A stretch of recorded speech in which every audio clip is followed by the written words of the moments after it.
Hello and welcome to the show. I'm Martin Willis, your host.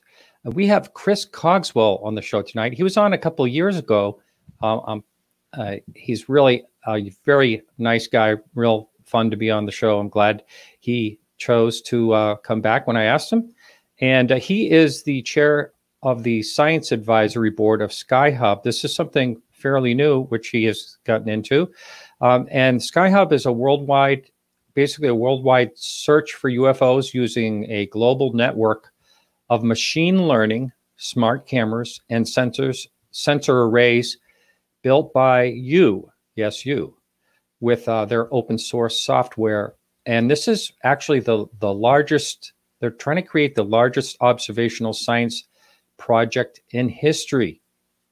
Wow, that's amazing. So I have to tell you, one of the benefits of doing a show like this is sometimes I get to see things ahead of most people, and I'm not trying to sound like I'm bragging or anything like that. I'm excited to tell you that I did get to watch the screener for the phenomenon, and it totally lives up to the great work that you would expect from James Fox if you watched Out of the Blue or I Know What I Saw, films like that he's done in the past. And I'll tell you, at the ending of the movie, it's very, very moving. And if you're newish to the UFO field, you're not going to want to miss this, because there's a lot you can learn by watching this. And I'll tell you, if you were a skeptic, you'd be thinking twice. If I know how a skeptic is probably not going to watch a show about UFOs just because. But if some do, they're going to maybe think twice a little bit on some things that are just really undeniable. So you can pre-order this now on Apple TV, Amazon Prime, Vimeo, and Vudu. And I got to tell you, I got a contact today from someone from Canada, and he says he can't, because he's Canadian, he can't order it through Amazon CA or anything like that. He's tried all the other programs, and you just can't get through being from Canada. And I'm sorry about that. And that message I sent over to get to James Fox, and he's going to be looking into that, see if he can solve that problem. I want to thank everyone that listens to the show, and I also want to thank everyone behind the scenes that helps out. Tonight, we do not have a phone screener. We do not have a phone. There's something wrong with the phone system. Hopefully that will be fixed by next week. And so if you are going to ask questions in chat, please do all caps so I don't miss them. And please be kind to each other in chat. So also, we have a very active Facebook page. And this show is actually playing simulcast on Facebook as well. And that's at basically Facebook.com/podcastufo.com. There's about 20 some odd thousand people over there. It's pretty active. A lot of times there's new news put up there. I want to thank everyone also that helps support the show. I really couldn't do it without you. And anyone can support the show for $2 or more a month. And you can find that on our Patreon link over there at podcastufo.com. And while you're there, check out the latest blog by Charles Lear. It's titled Michigan UFOs on Radar. And it's about a night back in March, I guess it was March 8th, 1994. Meteorologist Jack Bushong was manning the National Weather Service office. And he saw, after he was contacted about some UFOs, he actually saw them on radar. It's a very interesting story. And as I mentioned here in the last number of shows, Charles Lear, the author of the blog, is creating an audio blog. It's going to be posted here on YouTube. Also, wherever you get your podcast, it's going to be in that feed as well. And let's see. I think that is going to just about do it for us. And let me do a little bit of an adjustment here. And actually, you can see on YouTube, you can see my green screen. I had a better green screen background, but it kind of like went berserk just as I was starting the show. So I changed it to this. Looks like I'm in the garden here. I'm going to be working on that, making it better. And for now, we're bringing in our guest, Chris Cogswell. Welcome to the show. Hey, Martin. Thanks so much for having me. Thank you. I guess it's been 2 years. The time's flying. A lot has happened. Yeah, I guess so. It's been a while. More than I expected it had been, actually. Time flies when you're having fun, I guess. Yeah. A lot's happened in this in the UFO field. It seems like, there's something going on almost on a weekly basis. That is true. Yeah, stuff happens. Oh my goodness, I don't know. Stuff just goes crazy. Stuff stuff happens all the time here, so it's pretty intense. But we are excited to be helping out as much as we can. So right, and we're going to be talking about that. Now, you went to the same school my son did at first, UNH, and yeah, Wildcats. There we go, Wildcats. There we go. Yeah. We're like to hear. And you got your PhD. I forget, where did you get that? I got my PhD from Northeastern University. Oh, nice school, great school. Yeah. And what did you get the PhD in? My PhD is in chemical engineering. So my thesis focused on the creation of nanomaterials. So we worked on things called metal organic frameworks and layered zeolites. So think layers of stuff 1 to 2 nanometers thick, stacked on top of each other and engineered for specific purposes. So yeah, well, anyone could do that. Yeah, it's, you know what? It's actually funny. I always joke with people, if you read my thesis, it sounds so complicated, or some of the papers that I've published, it sounds very complicated. But ultimately, if you can bake a cake, you can bake a nanomaterial. That's good to know. We might all have to do that at some point. There we go. You never know. So basically, can you tell us your background for I've mentioned this almost every show. I have a lot of new listeners. And most people, or a lot of people that listen to the show, have never heard you before, really don't know how you got into the UFO topic or other topics. So you talk about quite a few things on your show, the Mad Scientist. Is that what that's called? Mad Scientist Podcast? The Mad Scientist Podcast. Yeah. So I kind of got involved, I guess, because of my family, because of my grandmother specifically. So my family is originally, my mom's side of the family, at least the side that I kind of grew up with and around, is originally from Italy.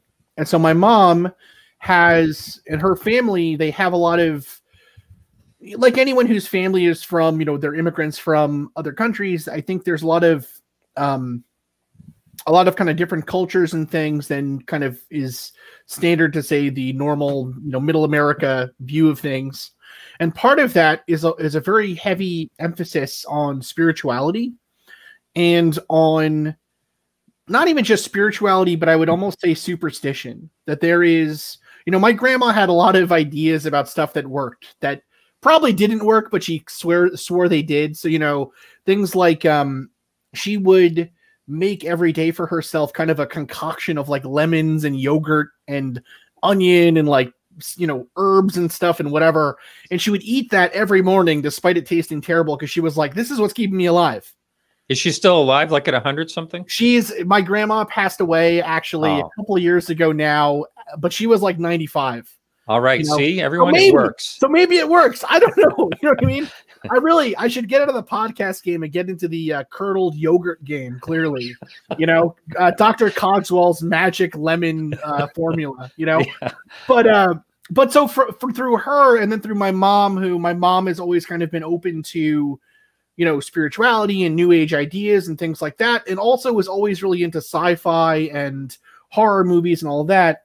When I was a kid, she was really open to me reading about like new religions and new ideas and stuff like that. And as a little kid who was really interested in science fiction and science, the UFO topic was kind of a no-brainer, because it was, of those subjects we can think of as being sort of Fortean, mysterious, whatever, the UFO subject is the closest, in my mind, has always been the closest to being real.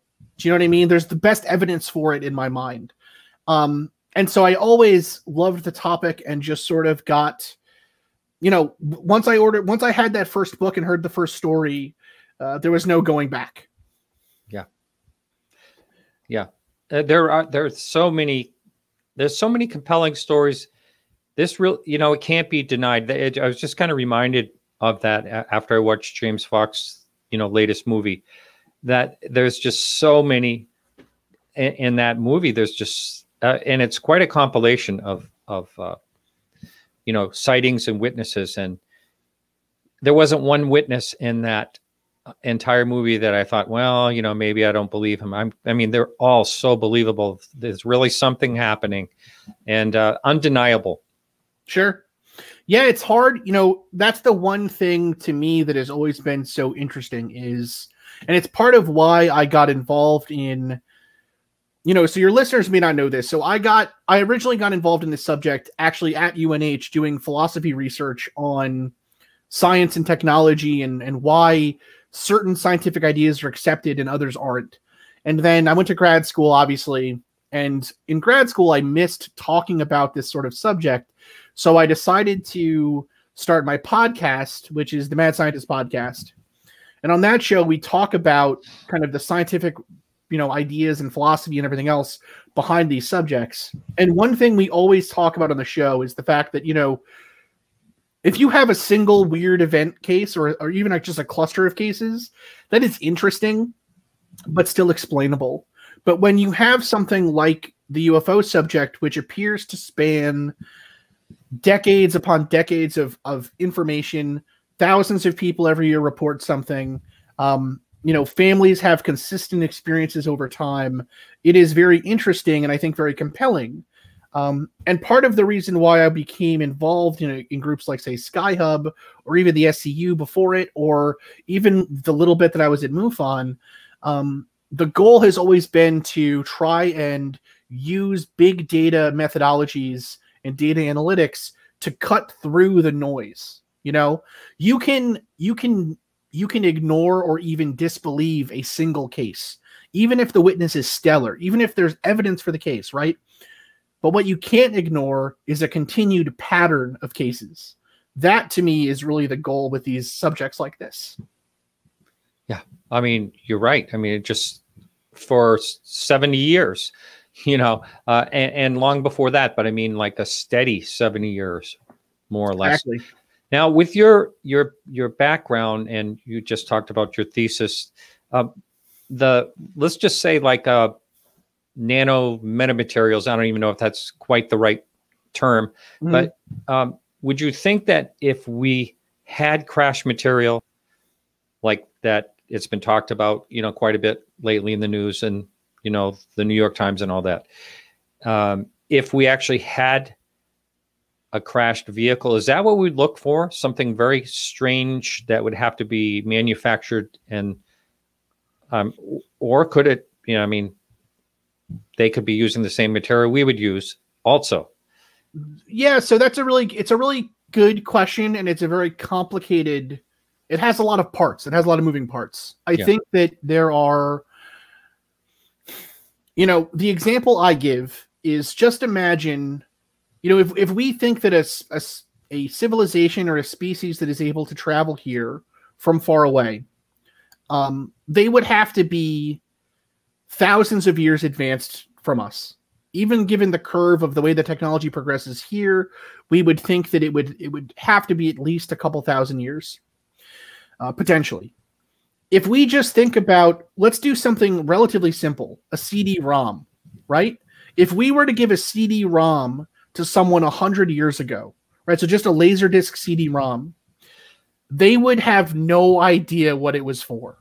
Right? They would have there'd be no concept even about this is for storing information or this is for, you know, as far as they're aware, it maybe is a kind of mirror. Maybe it's like a flying, like it's a toy, like, right there. It's hard to grasp even the point of the material. But what they would be able to tell is that the material has clearly been engineered in some way. So what I mean by that is, for example, the layer itself of the material, the material's microstructure is very specifically built, right? In a way that we don't anticipate would happen in nature. There may be properties of the material. For example, on a laser or on a disc, rather, on a CD-ROM, the surface has been polished to such an extent and it's been made defect-free as we can. That is something that we don't expect to occur in nature. So I would argue that if we were looking at a crashed material, or if we're looking at a crashed vehicle, we probably would be looking for materials. And so, although we may not know what we might not know what they're being used for, what their application is, we should be able to tell at least these have been engineered, these have been made in a way that we don't expect to happen on Earth.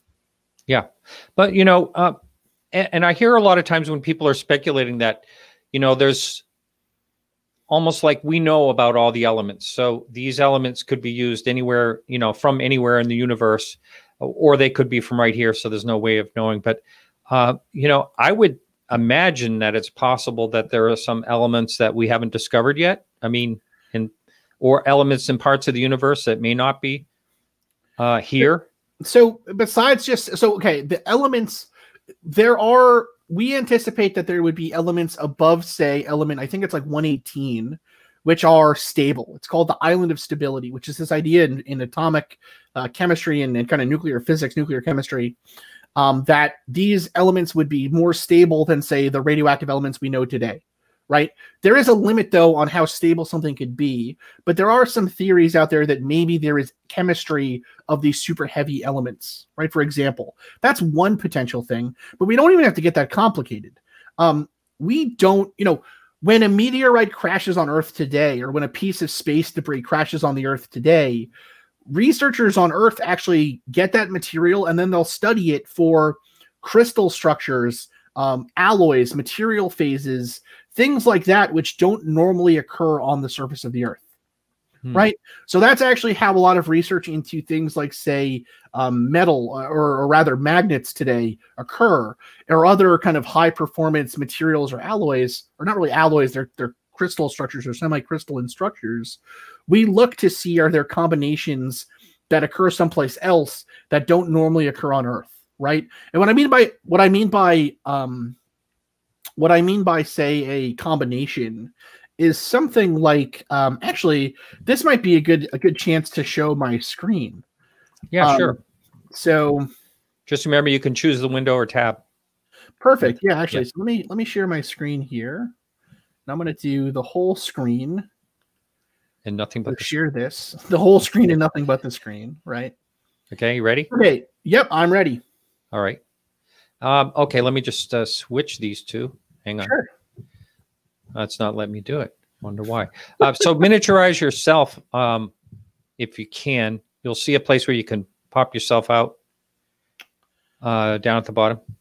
I don't want to remove you. Yeah. Let me see if I can. There we go. Okay, are we good? Yep, we're good. Perfect. Okay, great. So this is, for example, the crystal structure of sodium chloride, which is just table salt, right? Mm-hmm. And you'll notice that these sodium and chloride ions, they actually exist in a repetitive structure, right? Because it's a crystal. It's a crystalline structure. But you can imagine that if instead of it being sodium, chlorine, it was, say, sodium, nothing, chlorine, nothing, sodium, right? So you can have different permutations of the same molecule or of the same crystal that form in different ways. So, and that would give us different, That would give us different ultimate properties of the final material. So even though we might know all the elements, we can't possibly know all of the different ways that they'll be put together. And okay. So, and even in solid materials that are simple, right? So sodium chloride, we know that it has this phase, let's say, right? So we can do here like phase diagram of, say, steel, right? So we know, for example, steel is a certain structure, right? Yeah. But all of these different phases here, right? Gamma or austenite steel. Here we have alpha plus iron carbon steel or ferrite steel, right? Depending on the conditions, steel ends up becoming different solid structures. And so this is, for example, an area where we might expect there to be new materials that we would get from, say, a crashed saucer or something. Would be, okay, maybe we have a good idea that this is how iron behaves in these regions of temperature and pressure, right? Or temperature and composition in this case. But maybe there's a region someplace here, for example, we've never studied all of these areas on this graph, right? So there might be places that come up with what are called new thermodynamic phases of these crystals or these solid structures that we don't anticipate occurring on Earth. You know, so I see. There might be, imagine the temperature. If we're at very, very high temperatures, there might be completely different phases of steel that we've never discovered, we've never worked on before, just because we've never tried it. So, you know, anyone who tells you we know everything about the Earth right now, we know everything about science, we know whatever, you know, people have been claiming that we know everything about the physical world since ancient Greece. And they've never been right. And they will never be right. You know, there's always something new to learn. So yeah, it's a great question though. Yeah. Well, I think it is interesting when you really think about, you know, you just mentioned the different temperatures and things like that, that can cause, but also that you're saying that things can be put together in different ways that we're just not familiar with. Is that kind of where I'm Absolutely. reading? Yeah. Yes, absolutely. You know, another good example from baking again, because I'm a simple man. I love cake and pies and everything else, right? I love baking. So another good example of baking is you can imagine you can have flour, eggs, milk, and butter, but you can put them together in different ways and bake them at different temperatures and times and everything else. And you can get completely different results, right? You can get, you know, sponge cake and regular cake and whatever, right? Creams and all this other kind of stuff. So really, when it comes to making materials, it is a lot more complicated than just the elements put together, right? It's the elements, it's the time that you give them to build, it's the temperature, it's the pressure, it's the mixture ratios, it's all of those other things, right? So yeah, no, there are loads of other phases of material that we haven't discovered yet. All right. Well, it looks like someone in the chat room is getting right into your SkyHub. I want to talk about that. He has a question for you about the cameras, but let's, why don't we jump into that? We got plenty of time to talk about all kinds of things, but let's talk about SkyHub and how that all began. The founder contacted you, or how did that happen? Yeah, so SkyHub, actually, it's funny. There have been for a long time, there have been a couple of, well, for a long time, there have been efforts in the past to do something similar to what SkyHub is doing now, right? Yeah. So actually, one of the first systems that was built to do this was called a Baker-Nunn camera system, and that was built in like the 1960s, 1950s by NASA. Wow. And what they were trying to do was actually to study the motion of satellites. Right, because this was the first time that this had happened. We suddenly have things flying in the sky above us all the time in near Earth atmosphere. So they would develop these systems to try to track how those objects are moving in the sky. Over time, obviously, the technology that's needed for this has gotten better and better and better. So the system that we use today at SkyHub is the computer itself is very small. It is maybe about 3 inches by 4 inches large. So it's a very small system. It's a very small unit. I actually have one running right now, just right on my windowsill. Currently, that's why I'm looking at it to be like, how big is that thing? About 3 by 5. And, you know, so this effort essentially, though, really kind of started as the brainchild of a couple of folks on our team currently. So the people that kind of really put this together right now are Steve McDaniel, Corey Gaspard, and then Adam Allen, who actually were working in another group previous to this, but decided to kind of break off and do their own thing. And so Steve and Corey are really the kind of Steve, Corey, and Adam, I should say, are the co-founders of this group. Steve is the lead software developer. Corey is the lead web developer, and then Adam does legal affairs and data licensing for us. And then as they were building their team, they actually approached me a couple of times and asked, "Would you want to be, you know, on the team? Would you want to be chair of the science advisory board? Would you want to do these other things?" And actually, the first couple of times I turned them down because I was like, "Well, you're making a lot of promises, but I want to see some results, right? I want to. Does this thing work? Does it work?" And they have proved it to me since then that in fact it does work, and not only does it work, but someone who is as bad with computers as I am can put one together and have it running. So we're pretty excited. So anyways, they asked me to take part in this, and I accepted. And since then, now we have been kind of moving forward. We've added onto the team a couple of other people as we go forward here. Richard Hopf has been helping us with machining and design of the actual enclosures themselves. So the system, the kind of computer, the cameras, the GPS, the sensor modules, all of those things are we wanted to use as basically as cheap options as we could, while they're still formidable enough to do what we want them to do. They still have the computing power we need, and they're still able to kind of exist out there in the elements. So, so these can be any elements, like in Alaska or someplace like that.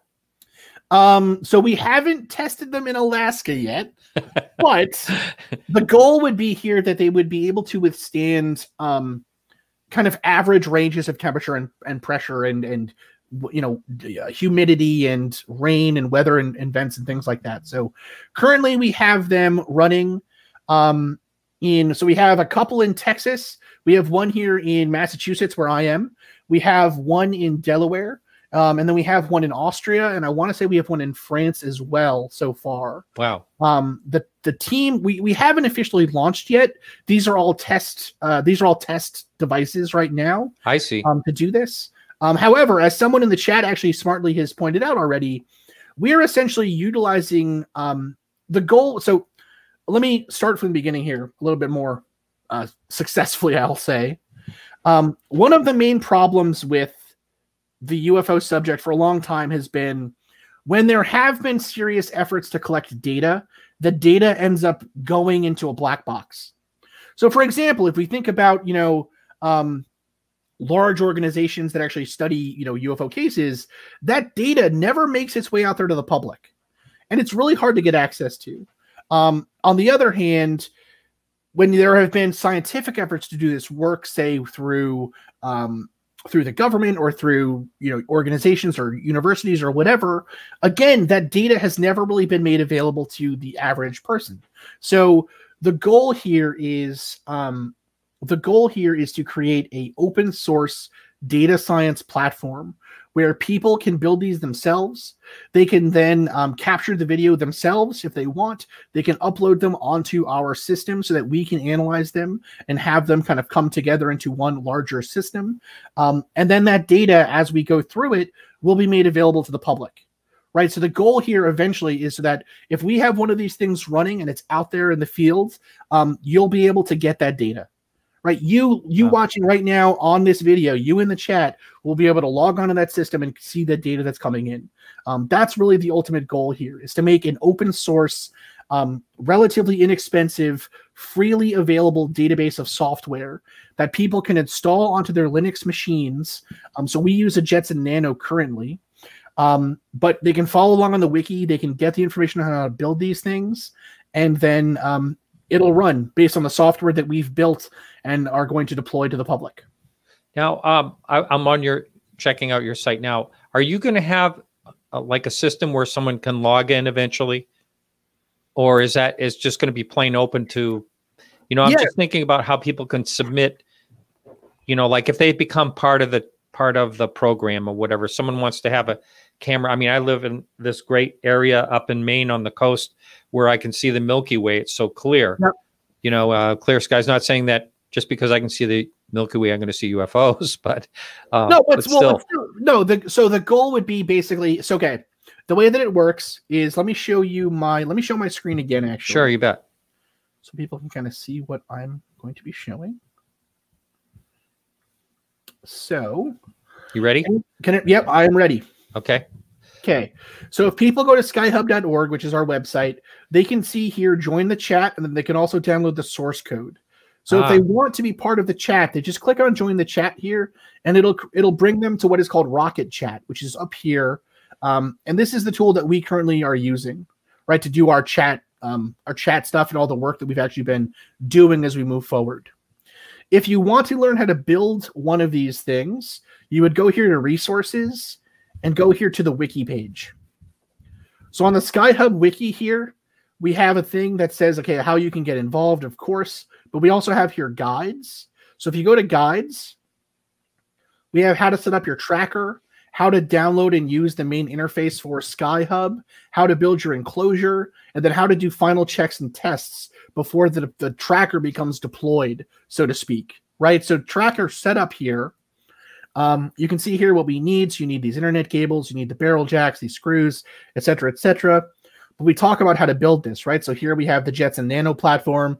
You apply the fan, then you can set up your PSU, or you can just use the power connected to your wall, set up your SD card, right, and run the actual Nano system itself to begin with, and then set up your GPS, right? Wow. So what would this, for the listener out there right now, what would this, what would be the approximate cost to set this up for someone that is really interested in helping out?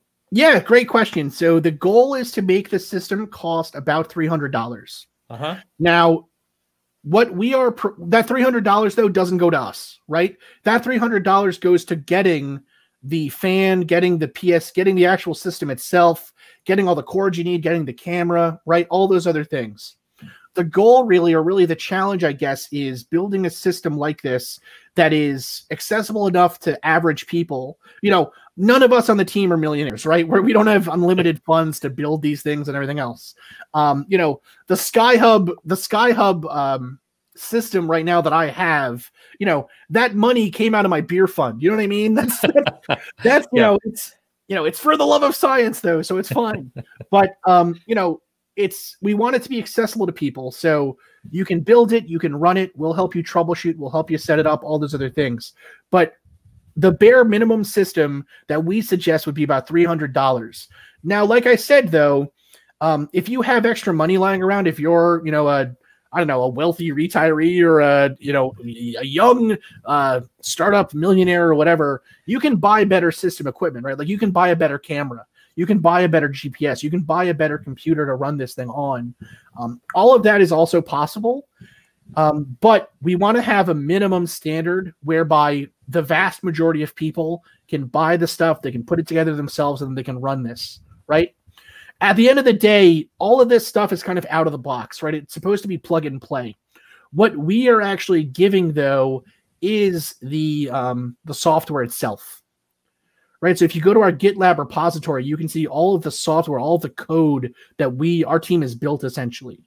Right, it's quite a bit of code. The team has been working really hard, and there's a lot there. But once you've run it, essentially, you can then access your SkyHub system, and then you can basically run the camera itself. Have you heard of Beagle board? No, I have not. Okay. Someone was asking, it's some type of system. Someone was asking why you wouldn't use that. So it's nothing I'm familiar with. So yeah, so most of the reason why we're using kind of what we're using actually is because it will connect nice and easily to the sensor platforms that we're hoping to utilize. So right now, the current system, so let me go here to here. So sensor array, right? Let me just mention this too. I'd say about 80% of the listens to the show is probably through the audio podcast. So I'm going to have a link in the show notes to the skyhub.org so you can check out everything that Chris is talking about right now. Yeah, really, really good call there. So the reason we're using the stuff that we're using currently is because we are in development currently with building further sensor systems, right? So example here, this WIT motion does kind of the motion or the movement of the box itself, right? Some of these here are temperature sensors. Eventually we're hoping to have things like infrared or other radio signals or electromagnetic spectrum signals that we can do. We have GPS, we have these other expansions and things like that. So there's a lot of sensors that we can play with here. We're thinking about like stuff like geophones and Geiger counters and all the kind of sensors you can think of. But really for the first system here, it's simple, right? It's a camera, it is a GPS dongle essentially, and it's the computer itself. That's the base level system you need. Now the ultimate goal of the system here, so let me show you a little bit about, so this is what we envision the ultimate enclosure will look like. There actually is one of these already in existence living out in Austria, which is really cool. But so if you look at the system here, so this is a fisheye camera, and then this is a PZT camera. What the software actually does is as an object comes into the field of view of the fisheye camera, it treats that as a point source, and then it will tell the PZT camera to point over to that point source and then track it as it moves across the sky. Currently, what works right now, or what is in the first release of the system at this point in time, is the fisheye camera. So in other words, if you build one of these, your fisheye camera will be able to capture objects as they come into the field of view, track them, and then we're actually able to pull the data out of that and do some image analysis, essentially, to get things like, say, a velocity and acceleration, etc. All of that is kind of still in development past the V1 release, but the simple V1 release is the camera system can track objects. It'll be able to tell this is something out of the ordinary or this is something of interest, and then it can actually upload it to the cloud automatically for us. I'm going to just pop up quickly this right here. Let's see. Yeah, here, let me stop sharing my... Yeah. So this is what this person in chat said. It's called Bigelow. I never heard of it. It's a learning AI. It's also crowdsourced. You know, I don't know if it's something you can, you know, make work through this, but anyway, it's just a suggestion. Okay, yeah, from one of the listeners. Yeah, really good question, a really good suggestion there. So actually, the other reason that we're using the Jetson Nano is that it's an NVIDIA platform, so it already has a lot of out-of-the-box software for things like, say, tracking of objects as they move across the screen and things like that. So because of NVIDIA's, because NVIDIA has such a robust developer community already, there is a lot of software and a lot of already people kind of working on that outside of SkyHub, of course, but we're able to pull from that large repository of development on the NVIDIA platform. But it's a really great, I mean, that person who made that suggestion, please join our chat and help us code. There you go. Sensors. We'd love to have you. Anyone in the chat, seriously, we would love to have you. Please. Yes, that's Stephen. It's fascinating. What is your, I guess, what is the mission statement? What is the goal? How, you know, get people all over the world, you know, doing this eyes in the sky. That's kind of my motto. So the ultimate goal really is, so we kind of have a couple of different things. What's the word? We have a couple of different goals going on simultaneously, but the ultimate goal is to create a open source data collection platform for people who are interested in this subject to be able to actually do something about studying it, right? That's the ultimate goal here. So our best case scenario would be we have a SkyHub tracker. You know, we have a bunch of these trackers across the United States, let's say, and then we are able to say, or we are able to see, for example, an object as it moves through the sky in different locations. Right, so you can imagine, Martin, if you have one of these up in Maine, we put one in New Hampshire someplace, I've got one here in Massachusetts on the coast. If we're able to see that object as it moves across the sky from all three of our cameras, that is much more compelling than a single person with a cell phone camera, right? That's the goal here. Yeah. And actually, I can show you already a video that we've actually already captured. Is this one in Texas in May? It is the Texas one in May, yeah. I saw that. You know what's so funny is we had that unit deployed for like a weekend, and it already captured something. People were like, "Are you kidding me? We've already got something cool on here." Now I'm not saying it's UFO, but it certainly doesn't look like it's behaving like an airplane, right? It's like, I'm not saying it's aliens, but it's aliens. Right. I'm not saying it's aliens, but it's aliens, right?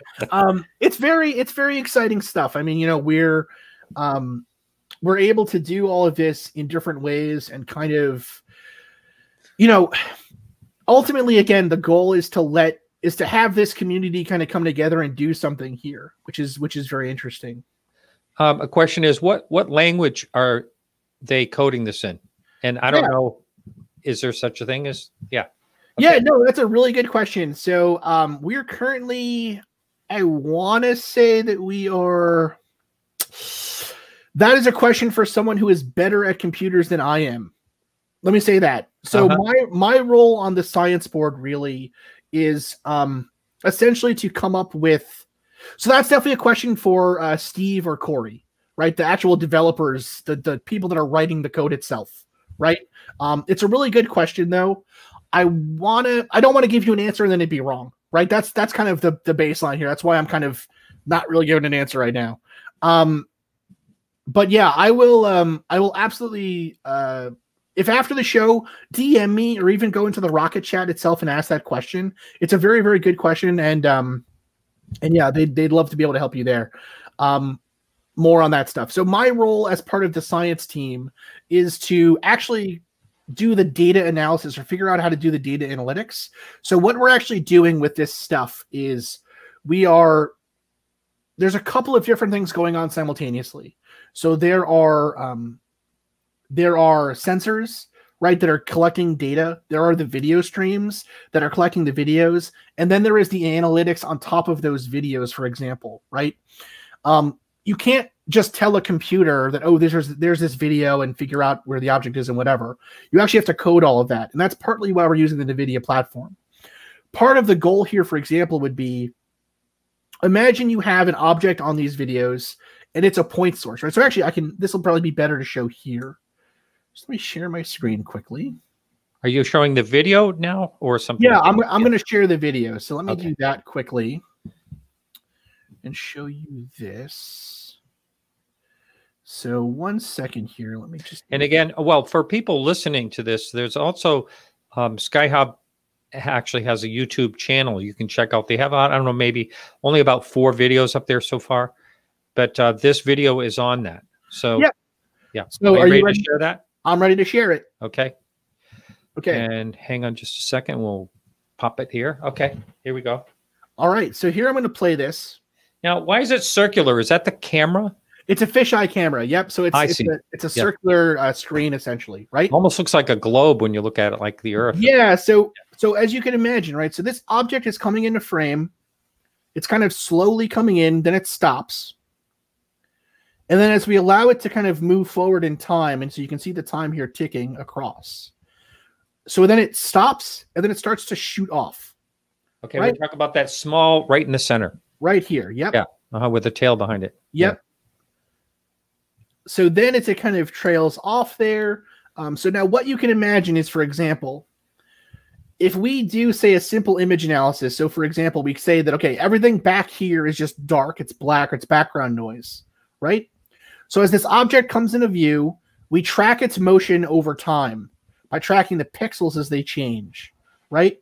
Mm-hmm. The data that we then have that's kind of pulling in, or the ability that we're going to try to do or try to build into this, is going to be, once that image actually shows, getting things like, say, a velocity, a potential acceleration, right? And things like that from this object. Because you can imagine, for example, right? If you look at, say, my mouse pointer here, if this is an airline or something simple like that, you would imagine that as it moves across the screen, it's going to go basically in a flat line path, right? Because airplanes, as they move, they don't jettison around. They don't kind of jump and everything else, right? They have simple motion, right? Mm-hmm. But you can imagine that if it's a UAP or something of interest, it might move around much more erratically, right? It might jump around the screen. And as it makes those movements, it's going to be doing so much more quickly, we would hypothesize, than, say, an airplane or a drone could, or a bug or a bird or whatever. So ultimately, the goal of the science team is to come up with and think about, how can we turn the sensor data that SkyHub is pulling in into interesting, actionable testing parameters that then we can use to test hypotheses, right? So, for example, one of the first things that we're actually doing here is, as the system pulls in an object, as it says that, oh, there's something on screen here that's of interest, it is then going to check basically with a registry of all of the airplanes that are flying over the vicinity. And transponders or something? Exactly. Yep. So it can then tell, is this an airplane? Or, for example, we can say, is this a meteor? Is this a known atmospheric phenomena? Things of that nature, right? Ultimately, the system is going to be using some machine learning techniques to do things like say, okay, we have 1,000 videos of airplanes, we have 1,000 videos of birds, we have 1,000 videos of, say, insects, we have 1,000 videos of drones. teach the system then, based on some of those parameters we pick, this is what a bird looks like. This is what an airplane looks like. This is what a drone looks like normally. And then eventually the system will be able to pick out of the, thousands of events maybe it tracks over the course of a month. It can say, okay, well, these ones are probably birds. These are probably airplanes. These are probably whatever. These events, though, this event, maybe if you collect one, this event is interesting. This is one that we need to do further analysis on, right? So kind of taking the human element out of this process and allowing, systems to do this kind of work for us. That's one of the goals here on our team, of the science team at least, to be able to have happen. Yeah. I'd like that. The fact that it's kind of a learning situation, like training AI, basically. Absolutely. Yeah, that's the kind of goal, right? And I mean, we know we can do this too. We know that we can use this too, for example, with other technologies, right? Or with other methods. So for example, there's actually been a lot of research work on image analysis like this for, say, cancer cells, right? So being able to track whether or not a cancer cell has become metastatic, that actually, essentially what can happen is, in a normal cancer cell that is not metastasized yet, the cell, as it hits another cancer cell, it'll just bounce back, right? So it'll hit another cell and it'll just move backwards. But in a metastatic cancer cell, what'll happen is the cells will actually hit, and then the metastatic cell will move over and then continue its path forward. So if you look at a population of cells and you treat each of them like a point source, so with just a single object on your screen, what you'll notice is in normal cancer cells that have not metastasized yet, they kind of sit in like a circular pattern if you measure their movement over time, right? But metastatic cancer cells will actually continue in a straight line path. So a lot of research work actually has been going on to do image analysis for cancer cells, for example. And other image analysis techniques have worked in the past as well. So we're really trying hard to learn from the past, learn from efforts that have been done to do this before, and also work with other groups that have done this kind of work. You know what I mean? So we are reaching out to the people that did the Baker-Nunn systems back in the day. We're reaching out to SETI and researchers at other organizations that are doing this kind of work. Is SETI, let me just ask you this because, I know just one person at SETI. I've actually communicated with Jill Charter, but Seth Shostak, even though he and I have kind of bumped heads when he was on the show, we still communicate with each other. Who'd you reach out to there?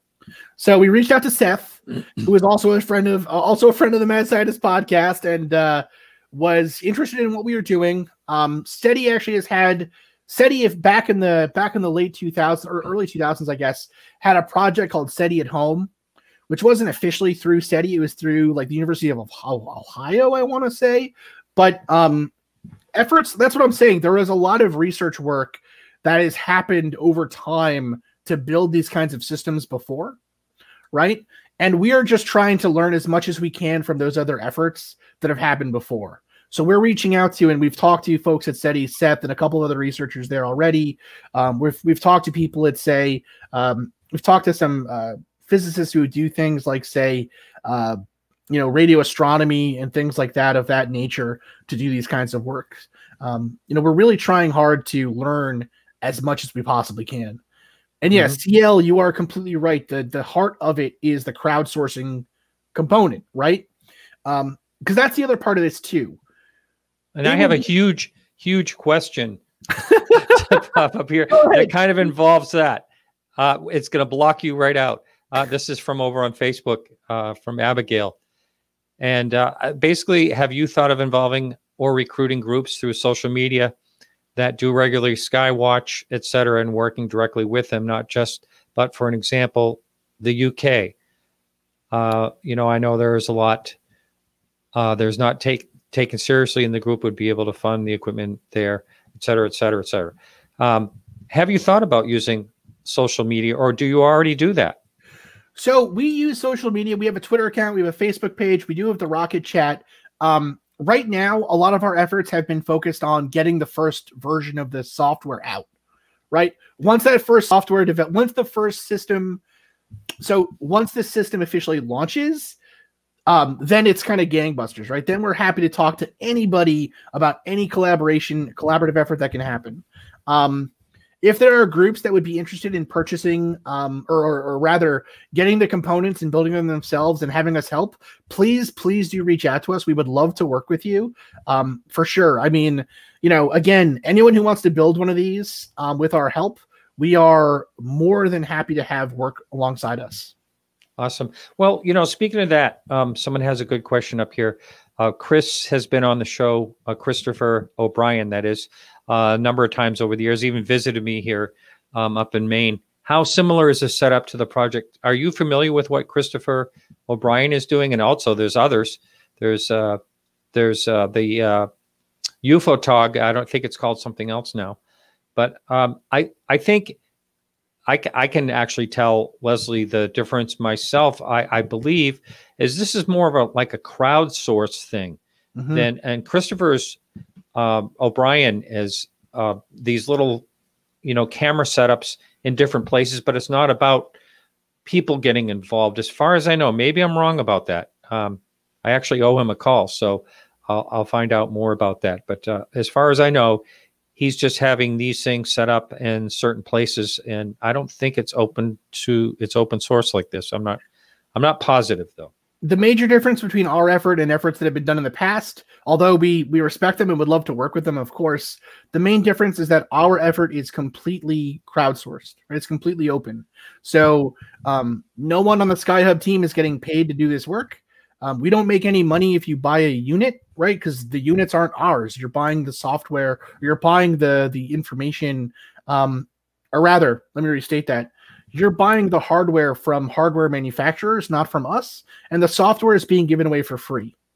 So, we want this to be as open and transparent as possible. We don't, because we all hate the problem of,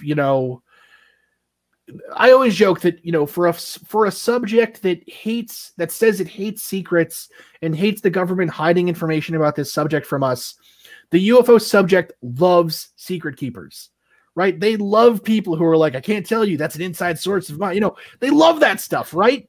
And it's so frustrating because it's like, no, if you want the information to get out there, then it should get out there, right? If you want disclosure to happen, then start disclosing things, right? So the goal of this is, if you collect a video, you'll have it saved on your own hard drive as it uploads to the cloud, right? The idea here is going to be, again, the software is freely available. The units are easy to purchase. It's cheap stuff that you put together yourself. You can build off of it if you'd like to. You can make a more complicated sensor system. You can make a more complicated camera system. You can do all these other things. The goal here is, though, that as the data comes in, that we will work together, basically. Yeah, that's great. Let's see. Looks like we got just 2 minutes until we go into our break. So let me just pull up. I saw another question in there. This question seems to come up. I've seen Rodrigo ask this question before. Do you want the UFO mystery solved, or do you enjoy the search? That is a question I guess we really have to ask ourselves deep inside. Oh man, I don't know if it could ever be solved, even if it was solved. Could it? Yeah, no, it's a great question, right? Let me we talk about this in our podcast all the time. If the president went out onto the lawn of the White House holding the hand of an alien and was like, look, they're real. We've been working with them for decades, right? They've been here this whole time. There would be a good percentage of the UFO subject fan base that would say, I don't believe it.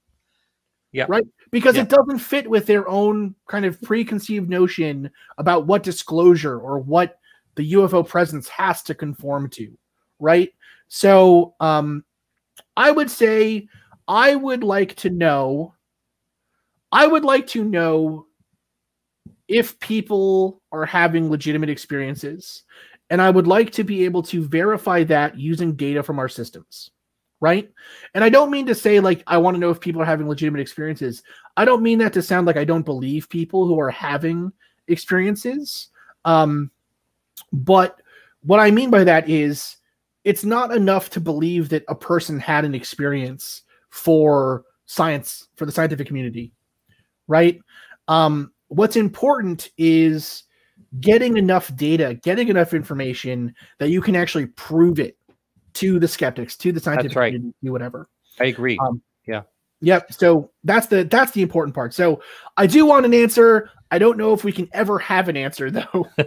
That's true. I agree with you 100% on that. All right, we're heading into break. Hang on, everyone. Let's see. I just want to say I'm gonna go into break for KGR Radio right now. We'll be right back right after these messages. All right. So for everyone in YouTube, I watched some raw footage of right after the 1952 UFO flap over Washington, D.C. And I've always liked this clip, so I'm going to run it here during the break. And here we go.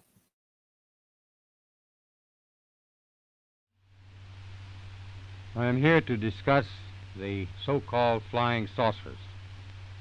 The Air Force interest in this problem has been due to our feeling of an obligation to identify and analyze to the best of our ability anything in the air that may have the possibility of threat or menace to the United States.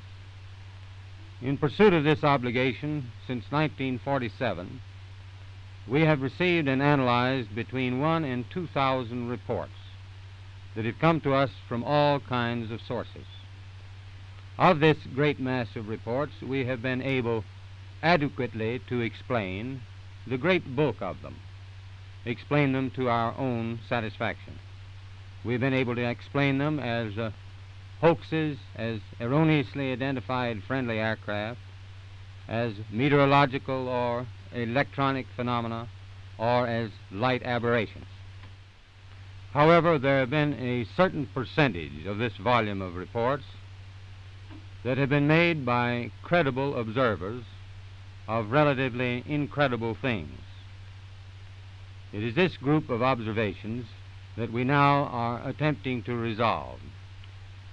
Our basic difficulty in dealing with these is that there is no measurement of them that makes it possible for us to put them in any pattern that would be profitable for a deliberate, custom sort of analysis to take the next step. We have, as of date, come to only one firm conclusion with respect to this remaining percentage, and that is that it does not contain any pattern of purpose or of consistency that we can relate with to any conceivable threat to the United States. We can say that the recent sightings are in no way connected with any secret development by any agency of the United States.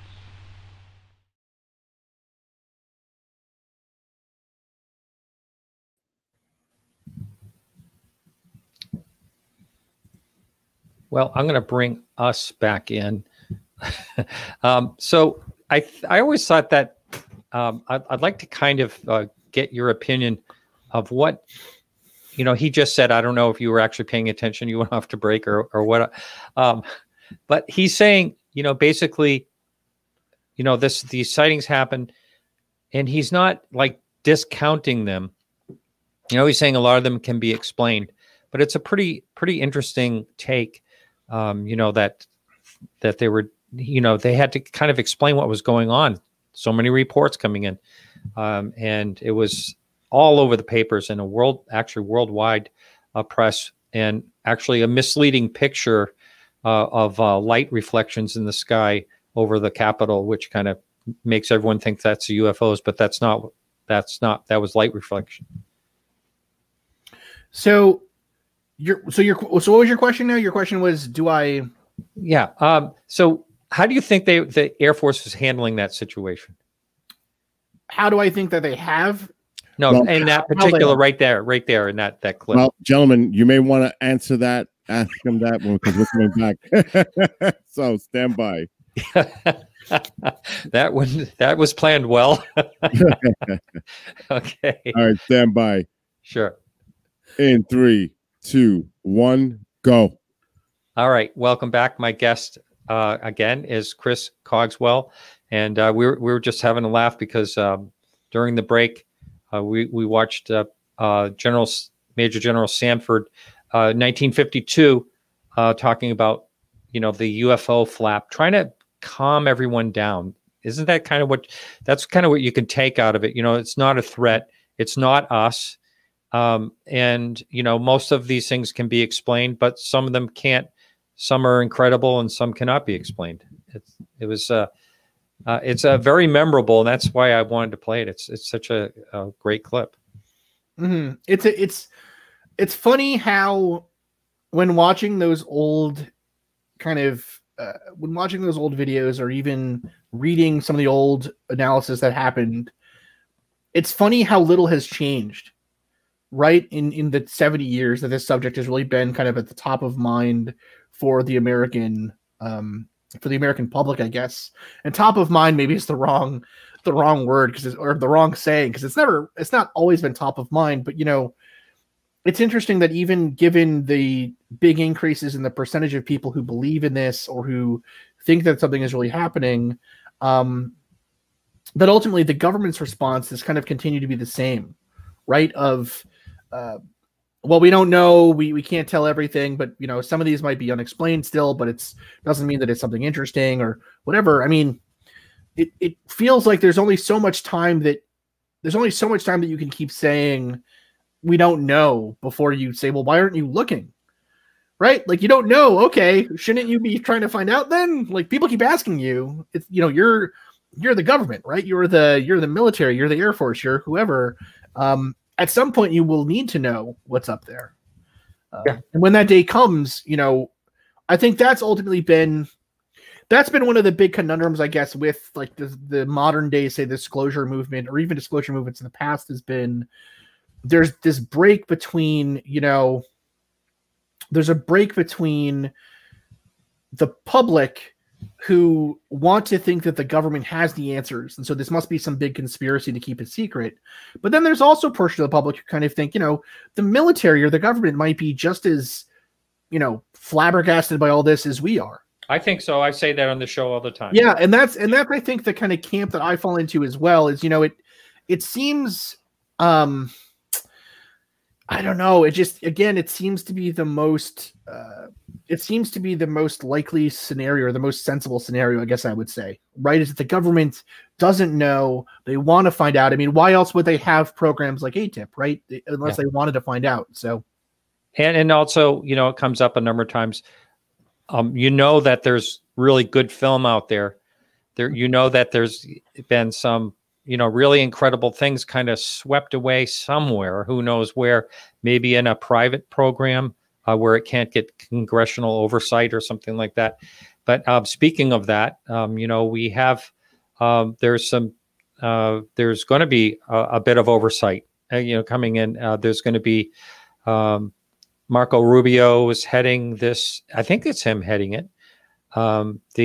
Looking into the UAP subject, but not, they're trying to base it more of, what's a threat or international threat. They're not really, going, I mean, it is mentioned now and then, but it's not really saying, what might be off planet that might be, or unknown to us, might be visiting us. I think the answer to this in many ways has always been to treat this as, it's one of the kind of funny things about science, I guess, and modern science especially, is how tied up it is with industry, or with money, right? With funding. So, we like to think that science just kind of gets funded because the government is good enough to give its money away to people who study all kinds of wacky things. But that's not really the case, right? A lot of government research is funded, or a lot of research in the sciences gets funded because it has some applicability to a problem that we're looking at, right? And so in my mind, the ultimate goal of, say, the UAP task force, or the government's new work looking into these things, or whatever, the ultimate goal of that, would never, or probably would never, be about, we're looking for alien intelligences, right? because that's not the way that funding happens. They are trying to solve a very specific problem, right? And that problem is we have incursions over our airspace that we don't have an answer for currently. We don't know what they are. We have no way of tracking them. We have no way of knowing, we don't know how many there are that are occurring because we have no way of tracking them. So what do we do? That is a more interesting problem, I think, for the government. And it's also, frankly, easier to sell when you're trying to get government funding. That, again, government funding it's not an unlimited resource, right? There's parts of the pie. Any money you get isn't going to say, whatever, right? Get us to Mars, get us to, these other things that we want to try to do. Well, I've heard it said that the reason that science hasn't taken the UFO topic seriously is because of a number of things. It's something that it can't have an end date. There's no end date to it. So there's nothing solvable. And, along those lines, what do you think about that aspect of it? So I think the problem is a little bit more nuanced than that, although I agree with that general sentiment. I think the problem is that when we talk about solving, one of the things that at SkyHub, the reason why we started with something relatively simple, right, which is just capturing these things as point sources. You know what I mean? Ultimately, what we're doing is we are comparing, if you had to think about what SkyHub is doing in terms of its kind of hypothesis, its ultimate goal for the testing that we're doing right now, the main hypothesis is that you can categorize objects in the sky based on their mean square displacement or based on their vector of transport, right? So in other words, if you look at an object in the sky and you just measure how it moves over time, certain objects are going to be moving in one way, other objects will move in other ways, and then similar objects will have similar flight paths or similar patterns, right? That's the ultimate hypothesis that we're testing. That has nothing to do with UFOs. It has nothing to do with UAP. It has nothing to do with any of these other things. It's very simple, right? It is something solvable. That, to me, has been the ultimate problem with the UFO study, has been that when we talk about these things, we want to talk about this like it is this all-encompassing, all or nothing answer, right? We're going to get the answer, and then that's how we're going to know about UFOs and aliens and UAP and whatever. And it's going to be we're finally going to get the document that proves it all.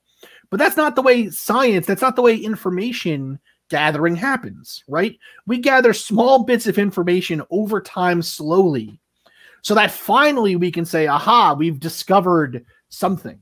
You know what I mean? If I had to give an analogy, the UFO subject people that are involved in this, they want to find the answer like they are digging through, like a needle in the haystack, right? They stick their hand into the bucket of sand, they pull it out, and they have this beautiful, shiny, ruby of truth, right? But the way that truth actually happens is you chisel away at it, right? You break stuff off, you break falsities away. And so it takes decades before you finally come to like a very tiny little slither of truth, right?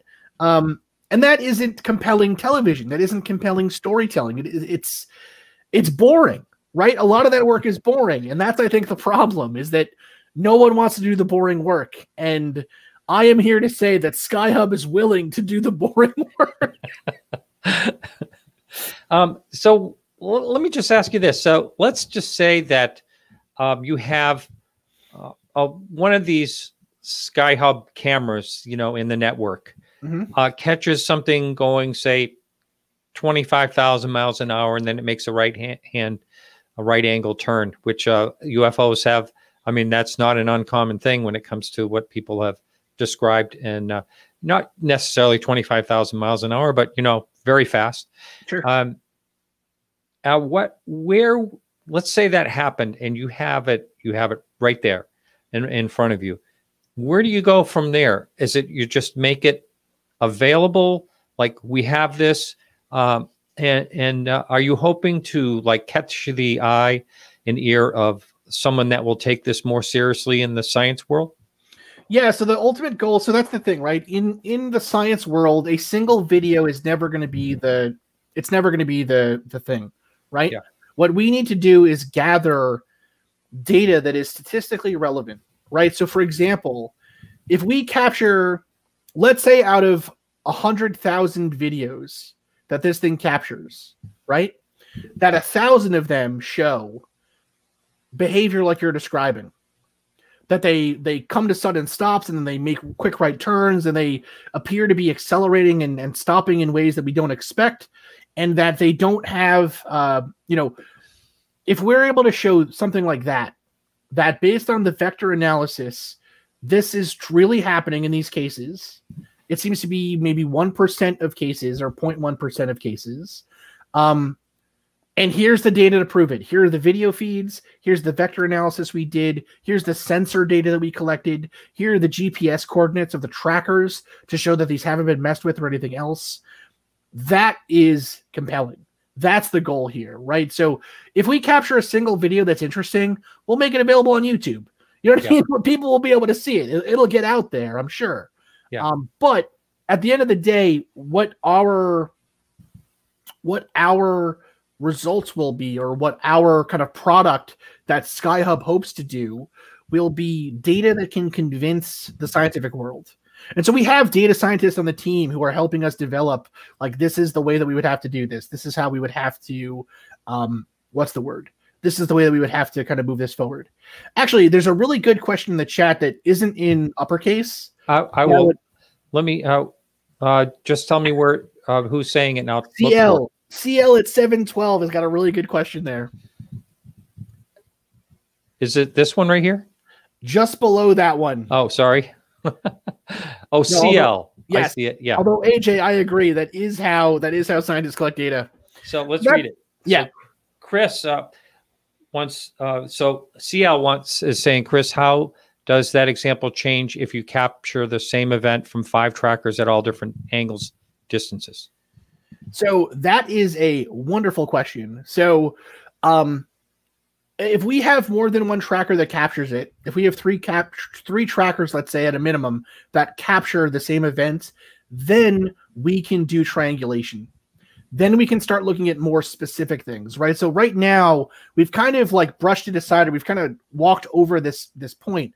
But when I'm talking about image analysis, what I'm talking about is we treat that. So, you know, we all saw now the circle of the object, right? So if you're listening at home, think about what a video of a sky would look like, right?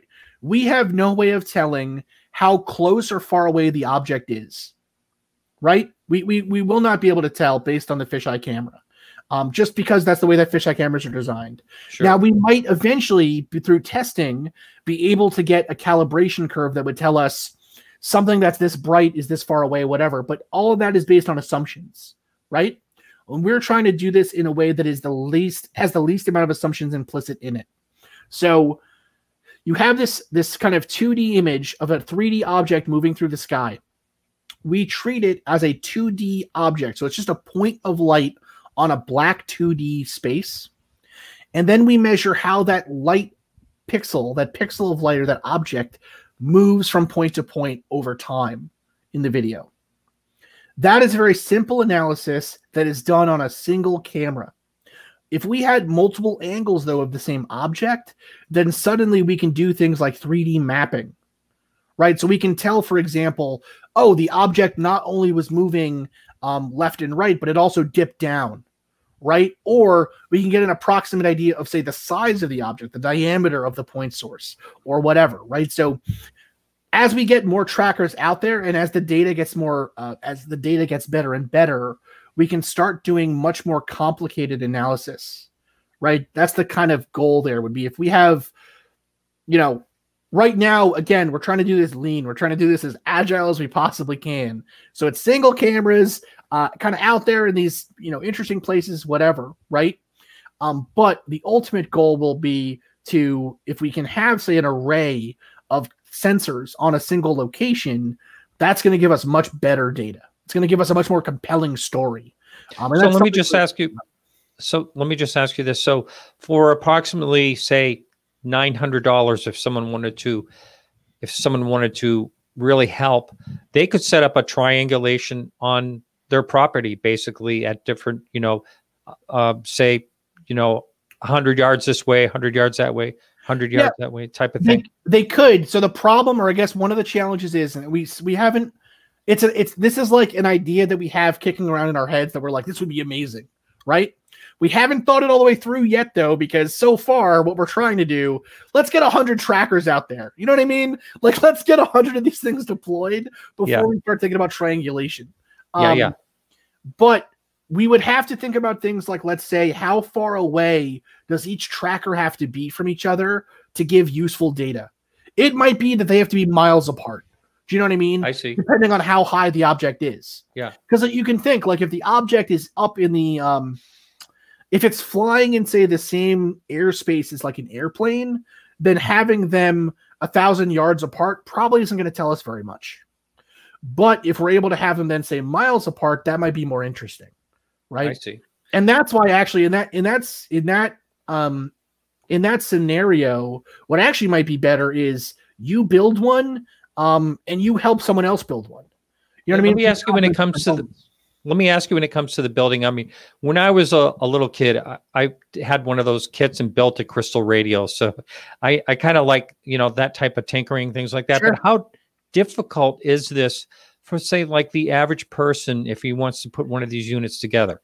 So, what type of background would you have to have? It is actually really simple. So I've never built a PC in my life. You know what I mean? I break computers. Like that's just what I do, the fact that I've been able to figure out how to do the podcast with just like 3 chords, it's a mystery, it's amazing. Right. So the fact that I was able to build this thing, I'm not even kidding. Like the fact that I was able to build this thing is a modern miracle. It's really simple, right? It's literally, all of this is plug and play, right? So what I mean by that is you're basically getting a Jetson Nano. You're taking it out of the box, you're plugging in a power cord, and you are plugging it in through an already created USB port on it to a computer screen and a keyboard and a mouse. Your Nano's ready to run already, right? It runs out of the box. What you need to do to modify it to become a SkyHub, basically a SkyHub system, is you take a GPS unit, you plug it into another USB port, you take the fan, and the fan is probably the most complicated part. The fan, you kind of plug the pins in, but it's very easy to do still. There's a great how-to online. And you just screw it into the heatsink on the thing itself, which again is very simple. And your system's running, right? This is literally like you're plugging in USB dongles. It's very simple to do. So it's funny. You might be disappointed with how simple it is based on the radio example, right? Like that's what I thought was going to happen too. I got all excited. I was like, oh, this is going to be great. I'm going to solder some stuff and I'm going to get to I'm going to get to be all electronics guy and whatever. I needed a Phillips head screwdriver. You know what I mean? Like I was so upset at how easy it was. I was like, come on. It is no challenge. Yeah. No challenge. The most challenging part has been, to be honest,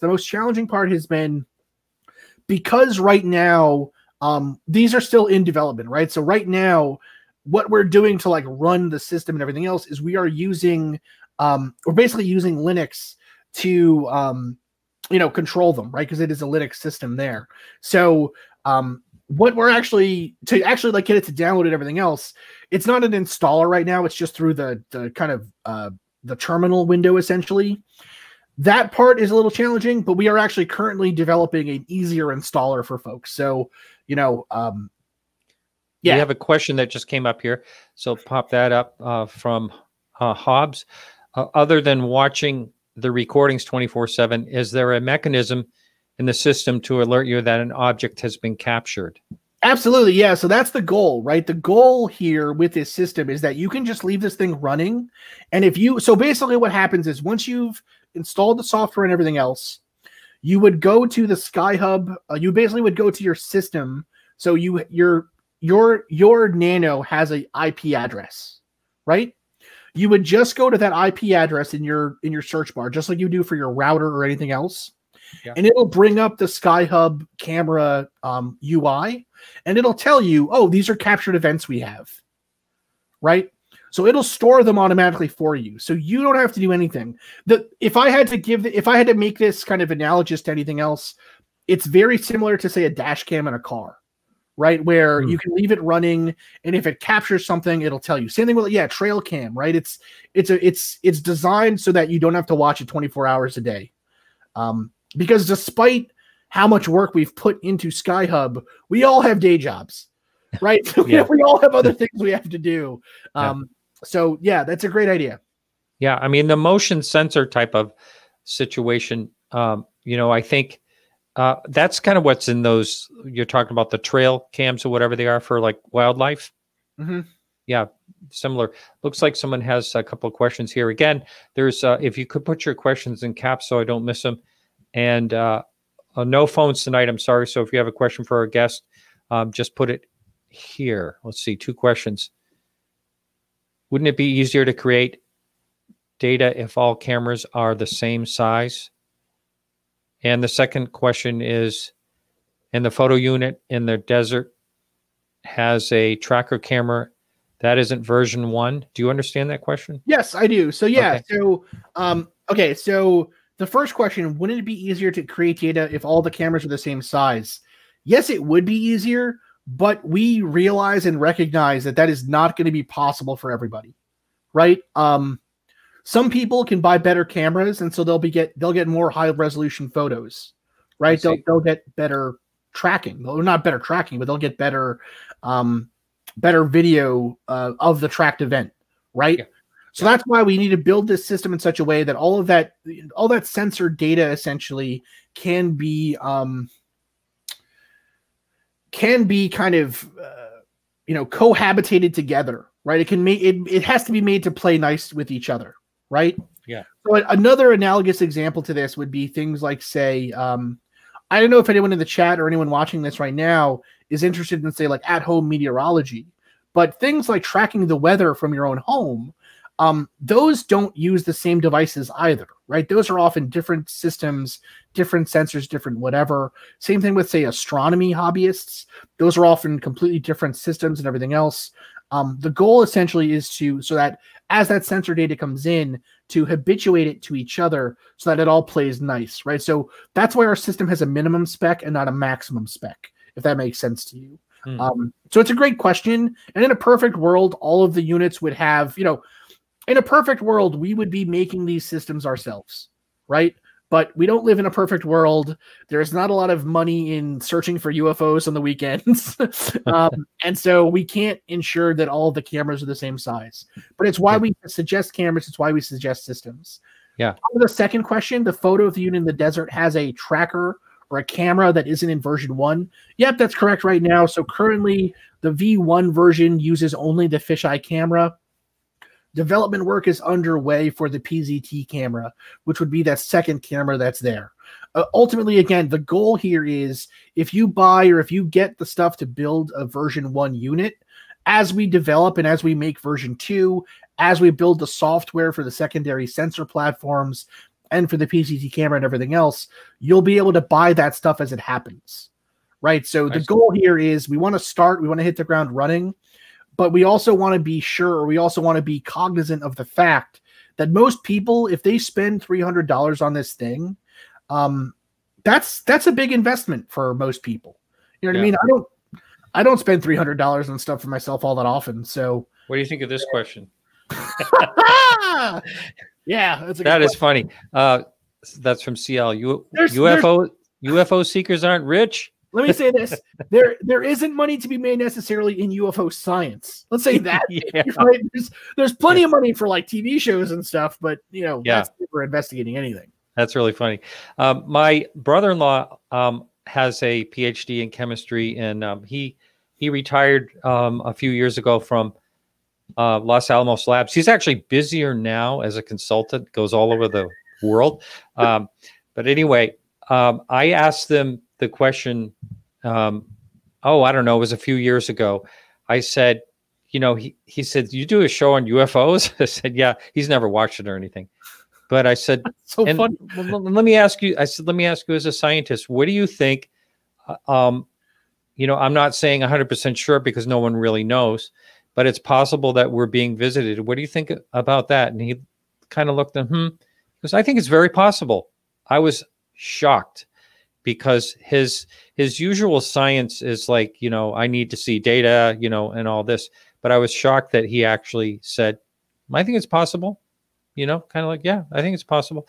How do you feel in general? Do you feel like you're like a lone wolf, or do you think there's other people? I know you mentioned the SCU, which I think is great. And there's a lot of PhDs in that are interested in this topic. But for the most part, do you think it's a tough subject to breach? What's actually funny is I have yet to meet someone in the sciences who tells me like, no, there's no way. That's stupid. Why are you wasting your time? Really? I've yet to meet one. Right. And I talk about this stuff all the time. I talk about this stuff. Right. Yeah.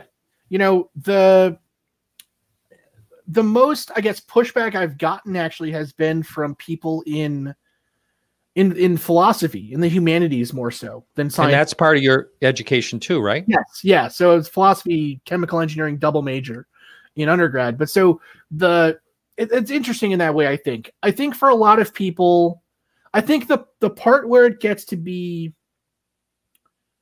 so it's interesting.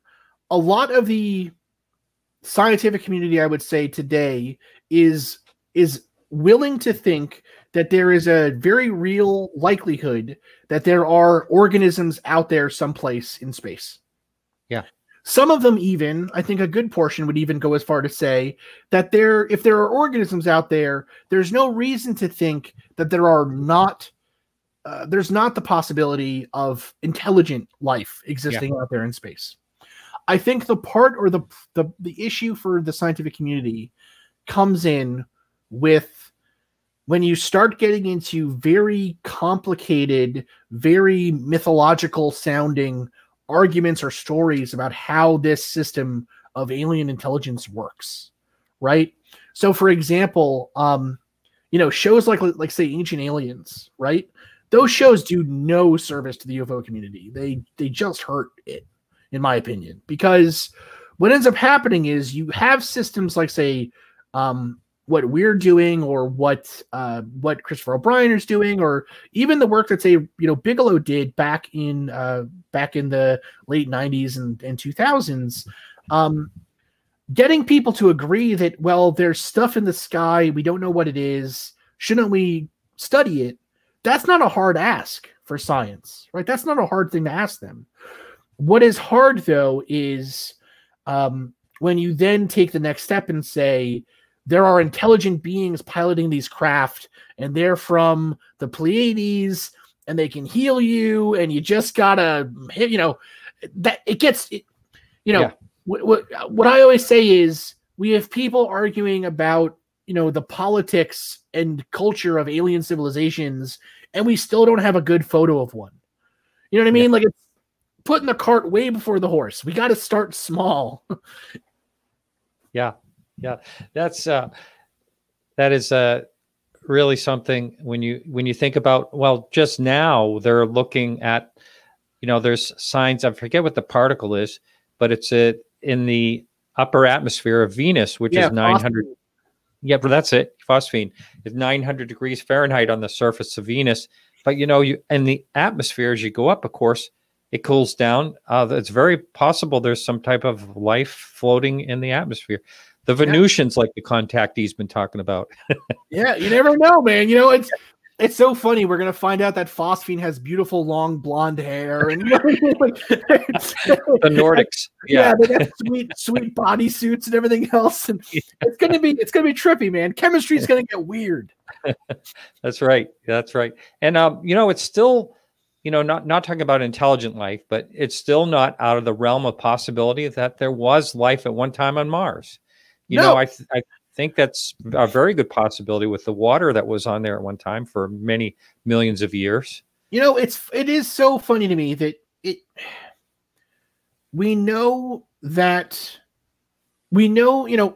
one of the problems I think with one of the problems I think with science too, or one of the issues that we kind of come to today, is science has really focused hard on sort of demagicking itself, I guess is what I would say, right? So we have this idea that before the Enlightenment, right, you know, the world was full of magic and it was full of these magical thinking styles and everything else.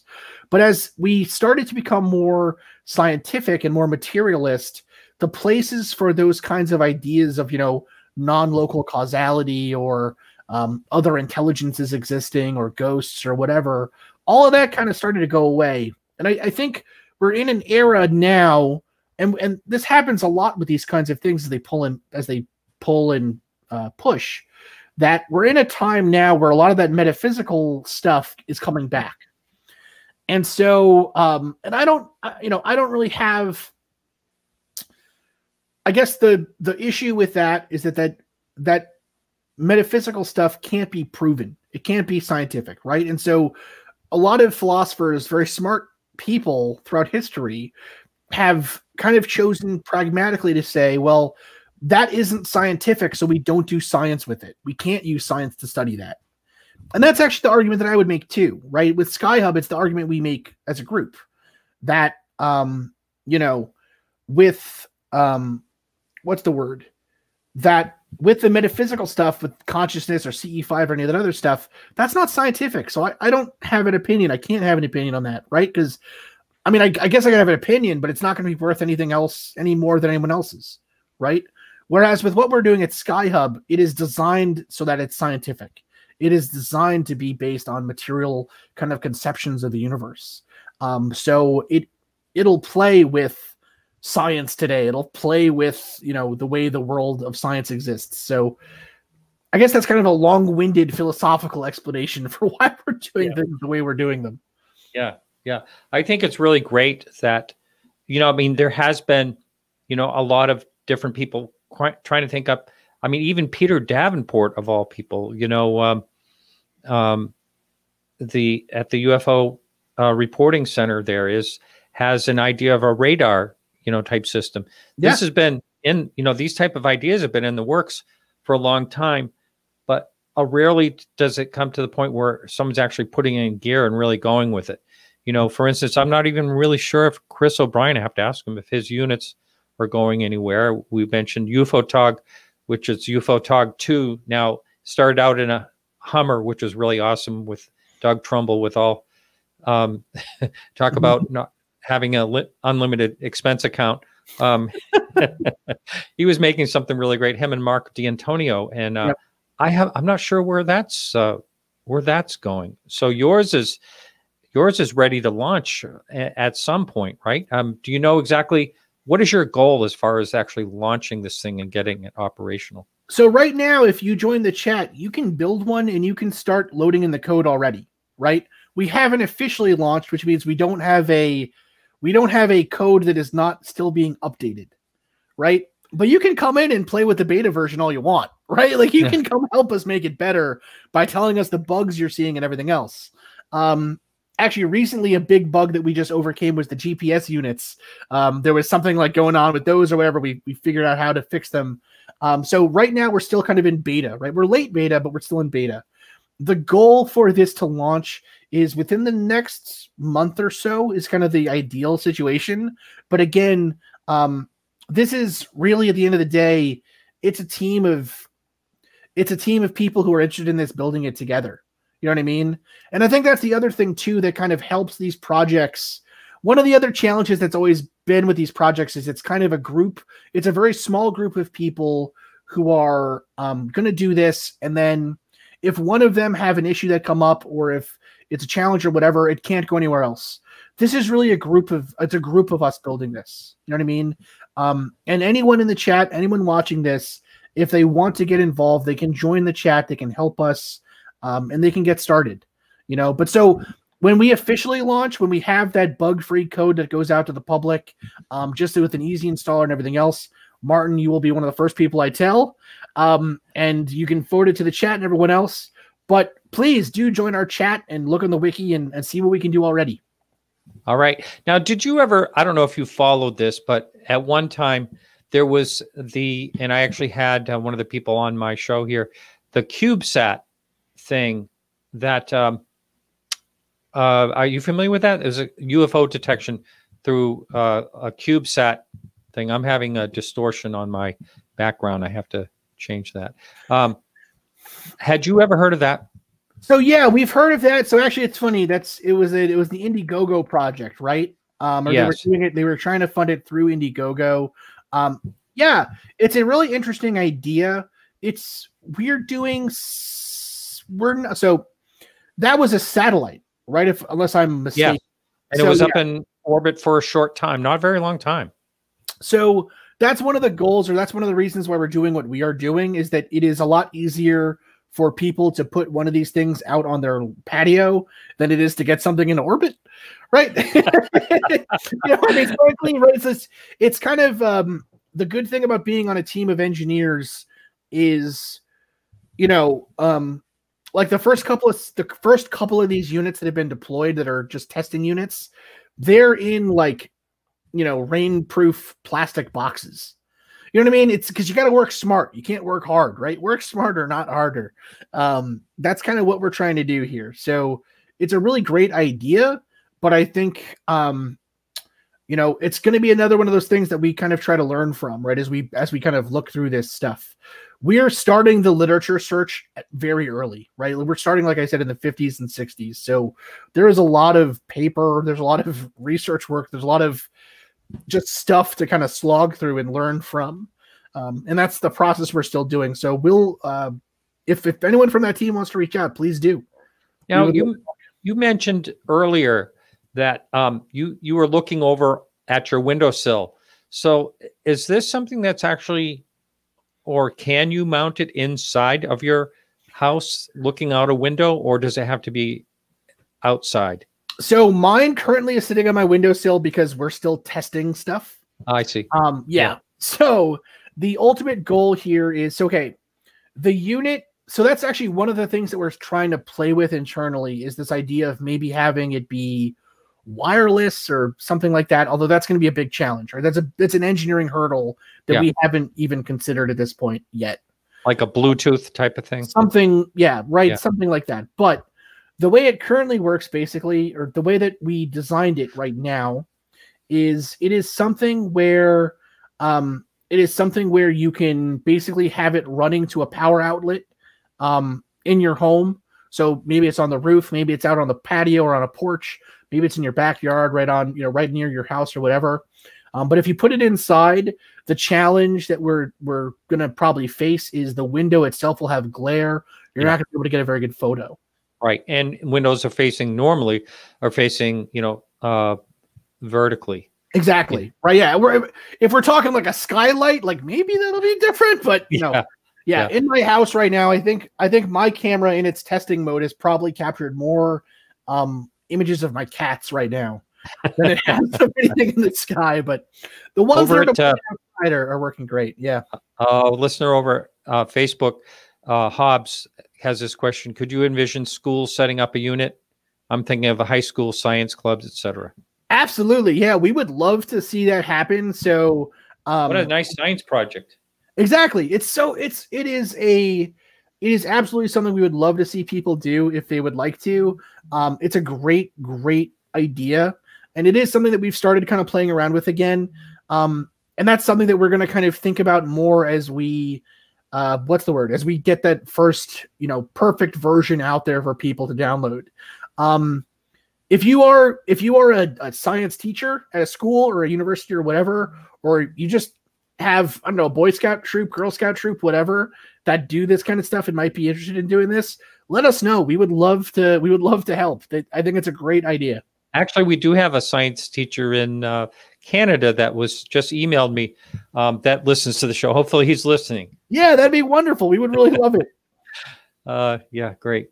Well, so as far as let's get back, let's switch gears just a little bit. And let's talk about your podcast, because I know you do mostly one podcast, the Mad Scientist podcast, but you have another one as well. Yeah, so we have a show so the Mad Scientist podcast I do with my co-host Marie, and Marie has a show called Whatever Remains that it would be great if people went and checked out. It is a lot of fun. So she's actually doing now a series on the Circleville letters, which is kind of an interesting true crime sort of story that's been going on. So the Mad Scientist is the show that I do with her. That show is much more kind of conversational. We talk about different topics.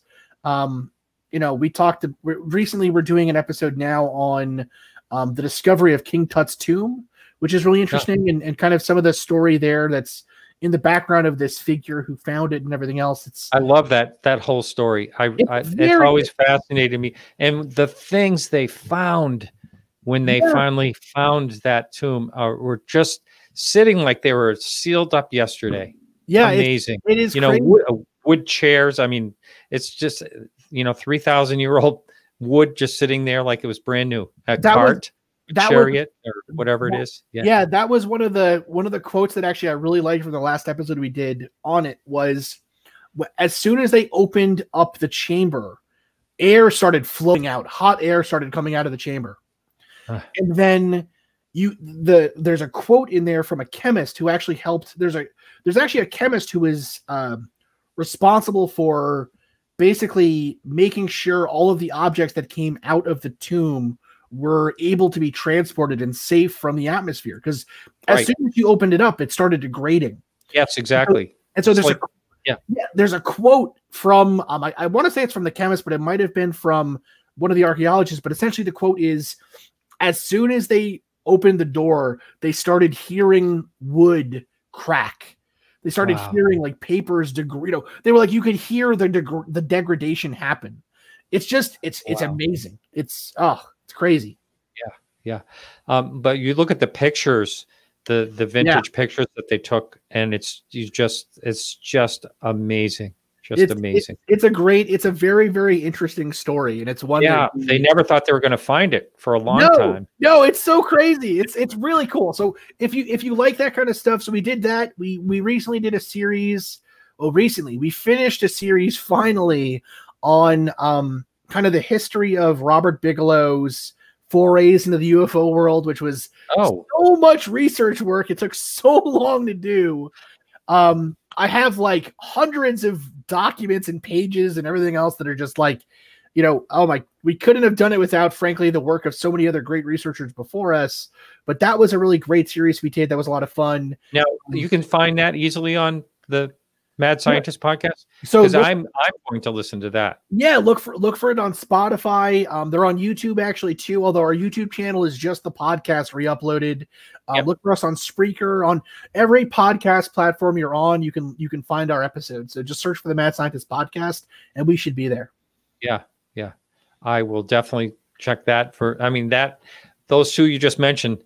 Those are things I really love. I hope you like them. Yeah, they were a lot of fun. We actually we started off this season with a series on we basically wanted to start the series off with archaeology. You know what I mean? Because that's something we both love, and we hadn't really touched on before.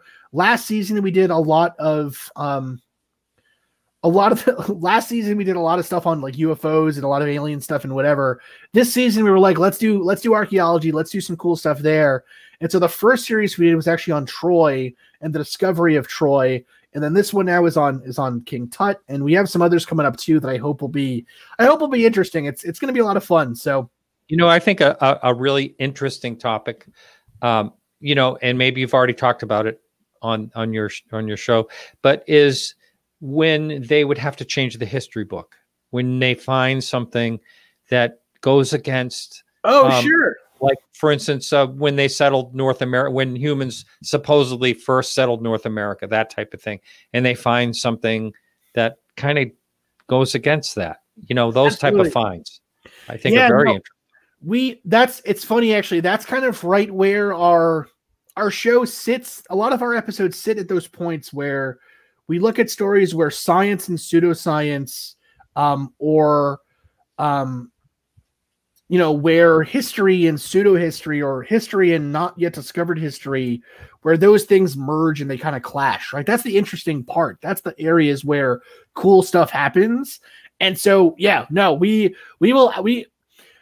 my co-host has been dying to do an episode on like ancient American history stuff, like, about, like Vikings and all that other stuff and whatever. And we just haven't done it yet, but it's on the docket. It's in the docket. Don't worry.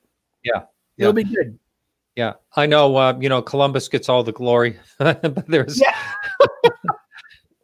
Well, that's what's so interesting, right? With Troy, the guy that supposedly rediscovered the lost city of Troy is this guy whose name is Schliemann. And if you actually read kind of the history and everything else, he didn't really rediscover Troy. He went to where Troy was said to be, and he just went there, and the people were like, "Yeah, this was Troy."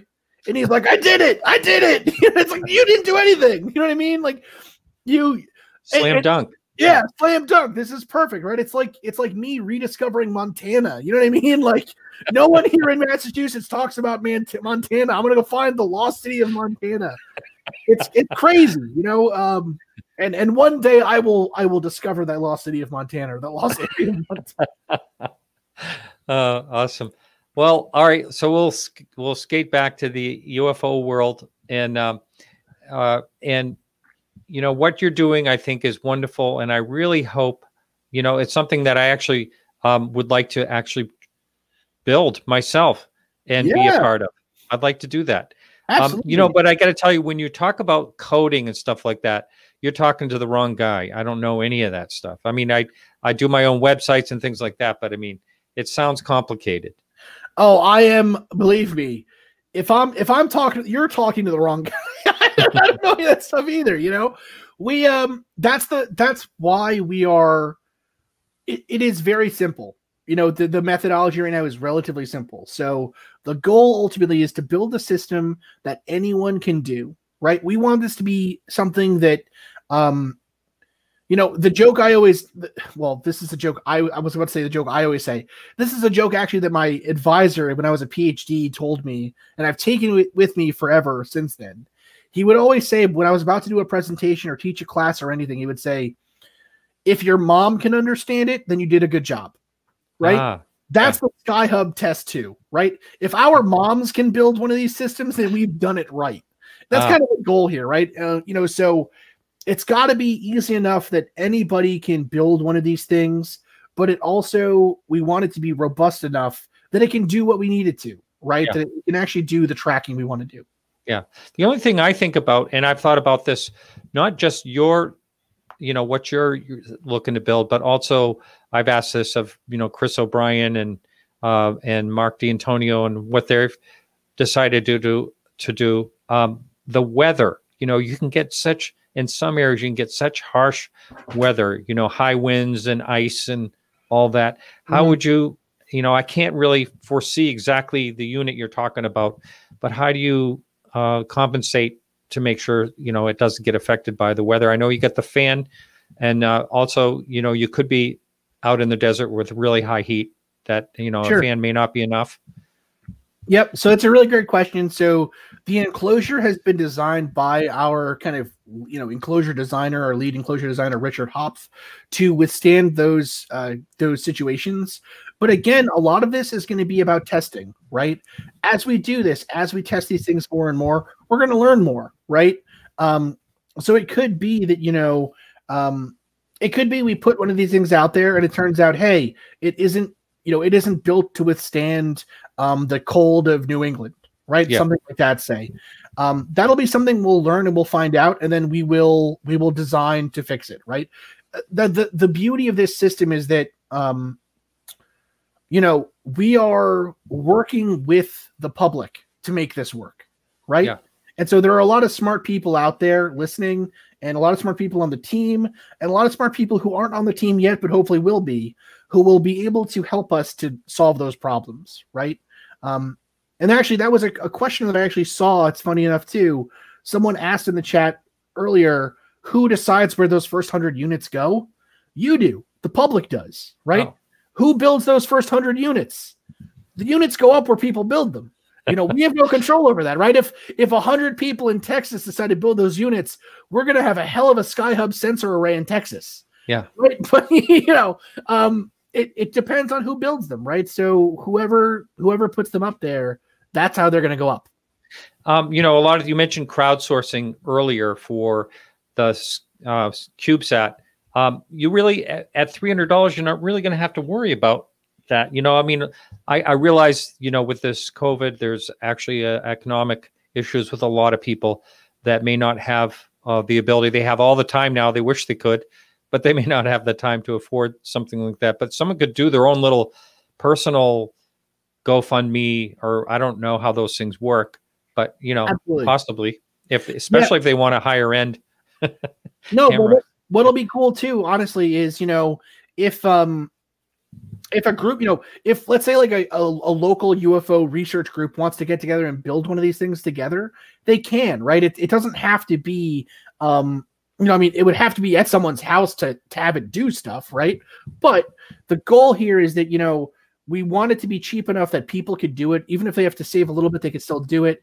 And really, if you just want to be involved, join our chat, right? We have a Patreon. If you want to send us $1 a month to help these things happen, right? Like, it's really easy. You know what I mean? Our costs ultimately come down to server costs to store the video and to analyze it and everything else. But, you know, at the end of the day, we're a pretty cheap organization. You know what I mean? We've been built to be, you know, we're built to be a cheap date, right? So it should be relatively easy to do. Yeah. That's the you idea. know, I can't believe we only have a couple minutes left. But I did want to ask you this question at some point, and that is, there are a number of places in the country that are very interesting. Someone posted on the chat earlier, Skinwalker Ranch, for instance, but there's hotspots. Wouldn't you want to encourage someone that's in a supposed hotspot to go ahead and get one of these things rolling? We absolutely would. One of the kind of long-term goals for myself, at least, would be to understand, are there hotspots, right? If we look at, say, the data from MUFON, right? If you look at where MUFON gets reports, even where MUFON says good reports come from, right? So when their investigators have analyzed it, they'll say this is a good report versus this is a bad report. If you look at that data, the only correlation that there exists between that data is you get more sightings of UFOs where there are more people. Yes. Right? So the MUFON data doesn't support the idea that there are hotspots. Now, of course, I think that there could be a hotspot. There could be an idea of places of high strangeness or whatever. We would love to get units out there on those places. We absolutely would. You know, that is definitely something that we would love to see happen. Excellent. Well, I have to cut this short now. Thank you so much, Chris. It's been a real pleasure as always. You're a lot of fun. Thank you, Martin. I love it. Guest audience, thank you so much for in the chat there. Thank you for your attention and your support and everything else. Please join the SkyHub.org. Yeah. Yes. All right. You take care. Bye. Right. Bye-bye now. All right. So everyone, thank you so much for listening. We will be back next week with Tim Brigham. It'll be a great show. So make sure you check that out. Thanks everyone that helps out and behind the scenes and all. And thank you again, the listeners. And remember to keep your eyes to the sky.